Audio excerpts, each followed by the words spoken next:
On a sweltering afternoon in Ouagadougou, Ibrahim Traoré stared at the file on his desk. Inside were the names of 17 officers, foreign bank codes, intercepted communiques, and a plot to seize power. For 2 months, his intelligence team had quietly tracked every move, capturing conversations, tracing wire transfers, and mapping out the shadowy influence of external powers seeking to dominate Burkina Faso. He checked his watch. The conspirators were on the move, but they wouldn't meet resistance with bullets, only steel cuffs. From the window of the presidential residence, Traoré watched the sun dip toward the horizon, casting a crimson hue across the capital. It reminded him of the calm before storm. He clasped his hand behind his back and inhaled deeply. Such betrayals no longer surprised him. Since assuming leadership, the hand of foreign manipulation had never been far. "Is everything ready, Captain Koenig?" he asked, voice even. "Yes, Mr. President," replied his unwavering intelligence chief. "Every unit is in position. None will slip away." The air in the room was thick, electric with anticipation. Koenig had remained at Traoré's side since the uprising, a rare ally he trusted without hesitation. The president returned to his desk and hit play on the recorder. Though he knew the contents by heart, he forced himself to listen again. "We strike at midnight. We intercept his motorcade at the North Gate.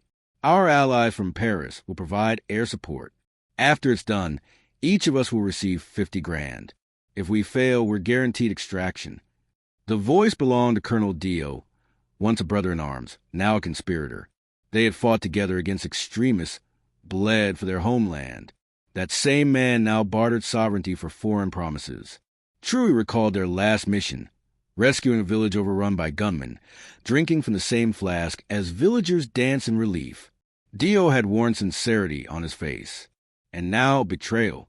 Koenig, standing nearby, asked softly, "Mr. President, how can you be so calm? They want you dead." Traoré sat down slowly, gazing at a photo on his desk.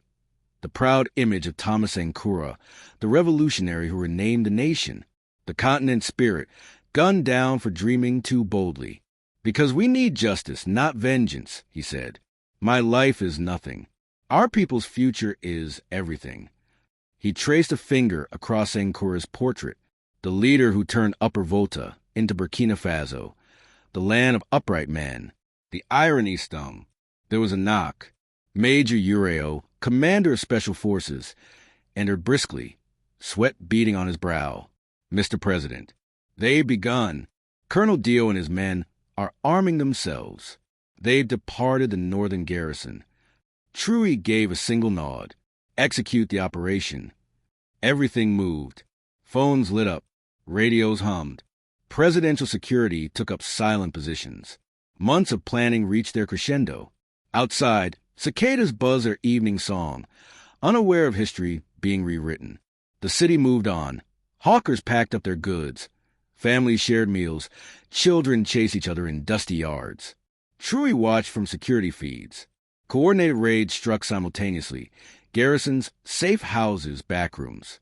On one screen, Colonel Dio approached the palace entrance with four officers, weapons drawn.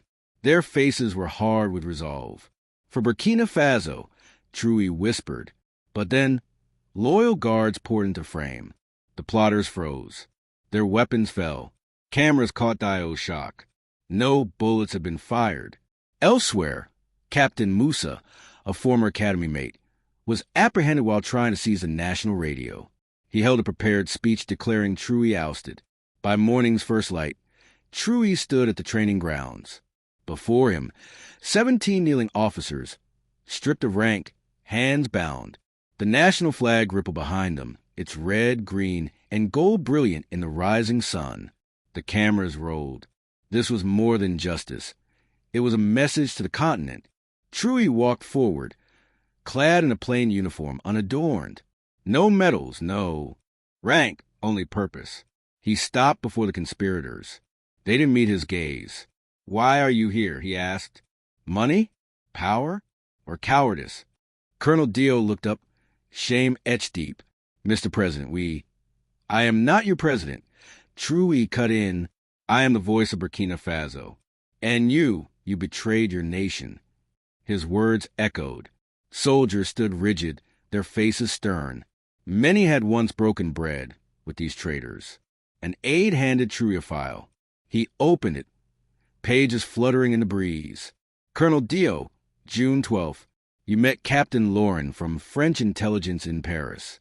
You accepted $200,000. Dio's face paled. He scanned the crowd, searching for the informant. Captain Wada, 145,000 euros, moved to your Swiss account in 8 transactions, each routed through shell firms linked to the U.S. State Department. Every name, every number, every covert meeting documented. The accused were stunned.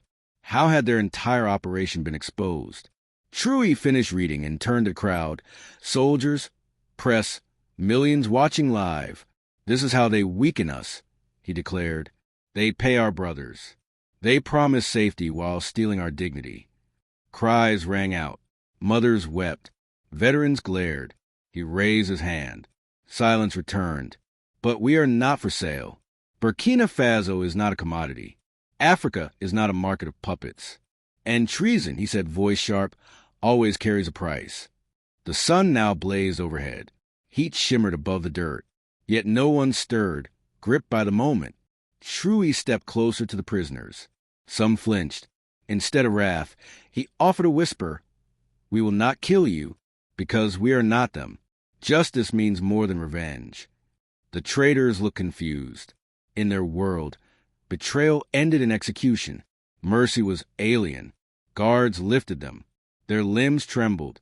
To the people, Traoré said to cameras, these men will face a public trial. Justice will be done, in daylight, not darkness. The truth would soon be laid bare for all to see.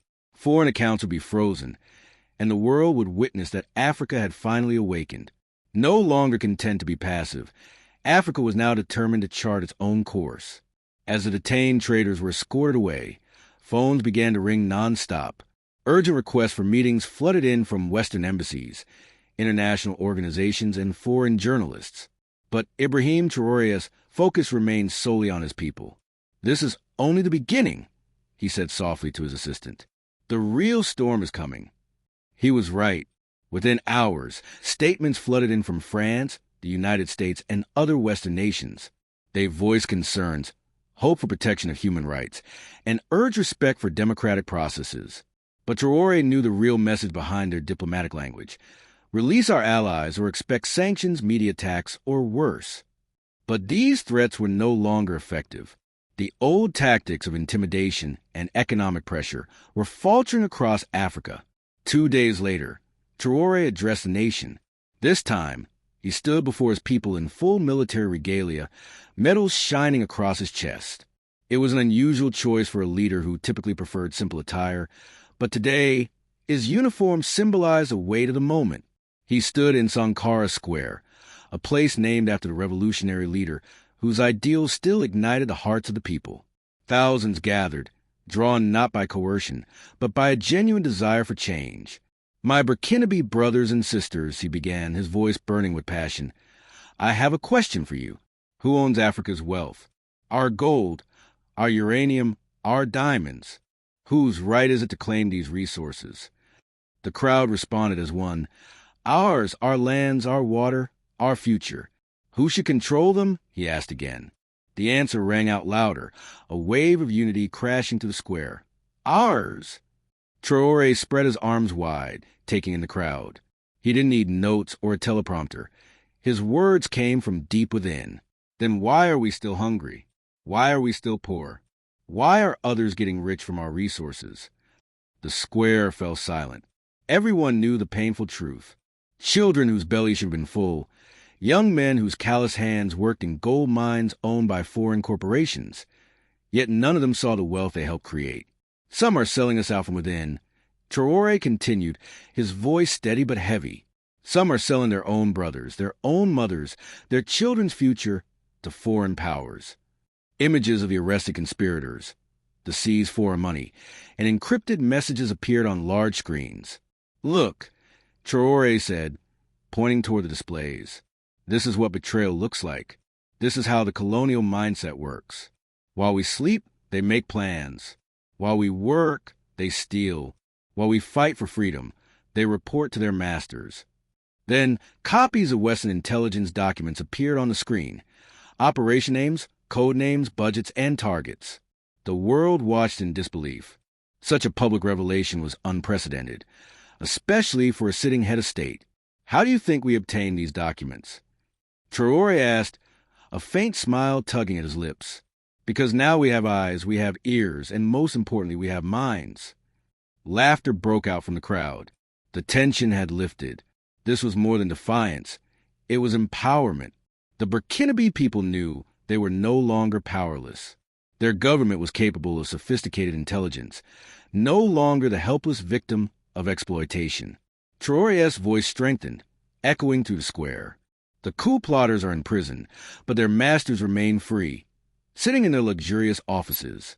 I'm sending them a message. Your time is running out. The era of exploitation is ending. We are not like your ancestors. We are not afraid. We do not bend. And most importantly, we do not sleep.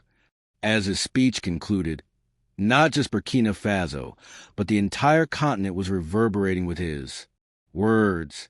Messages of support poured in from Mali, Guinea, Niger, Angola, and Mozambique.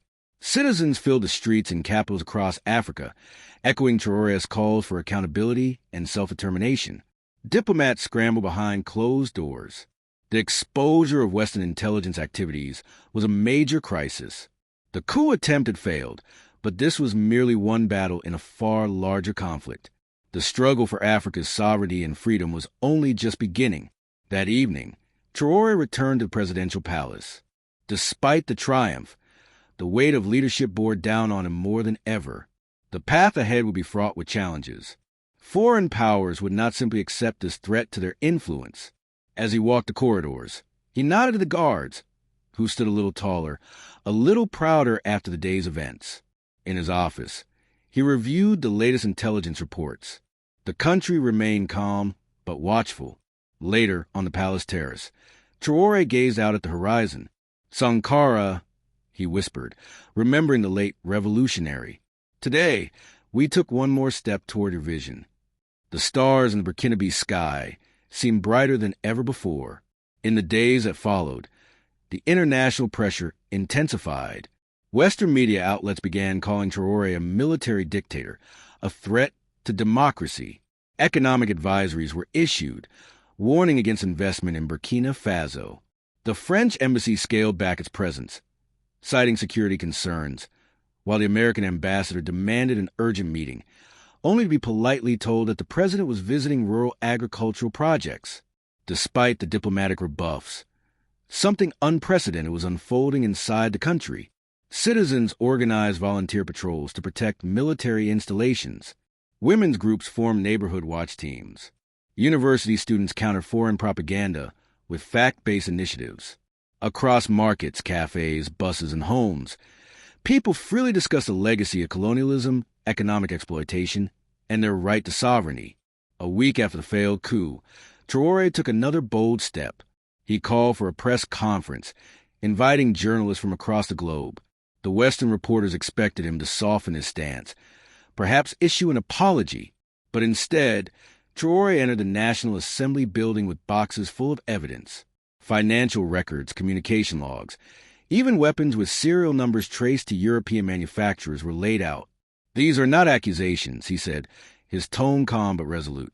These are facts, and facts cannot be sanctioned or embargoed. A BBC journalist asked, Mr. President, France has denied any involvement in these coup attempts. What's your response? Traoré smiled slightly. Of course they deny it, but the signatures on these documents belong to their officials. The money trail leads to their banks. The weapons carry their stamps. Should I believe their words or the evidence? The evidence was irrefutable. Photographs of Western officials meeting with the conspirators. Bank transfers linking foreign governments to the coup. The world watched in stunned silence as decades of covert operations were laid bare for all to see. An Al Jazeera reporter asked, Mr. President, are you declaring yourself anti-Western? Is this a shift toward other global powers? Ibrahim Traoré calmly responded, We are not anti-West. We are pro-Africa. We seek partners, not masters. Investors, not exploiters. Friends, not colonial remnants. By the end of the press conference, the narrative had shifted. Questions now focus on the actions of Western governments rather than on Traoré himself. The impact of this moment was profound, not only for Burkina Faso, but for the entire continent. Young leaders in neighboring countries began to speak out with greater confidence. Citizens started to demand more transparency in mining contracts and foreign agreements, rejecting the old model of exploitation. Ibrahim Traoré, once viewed as merely another military leader, had transformed into a symbol of Africa's new awakening. His power didn't come from grand speeches or revolutionary rhetoric, but from something far more impactful, the act of exposing the truth. In the weeks that followed, the country faced economic challenges as foreign companies began withdrawing investments. Import costs rose as traditional trade barriers were imposed by old partners. However, new alliances began to emerge. African nations ramped up intercontinental trade, reducing their dependency on former colonial powers. As for the conspirators, they were held to account as promised.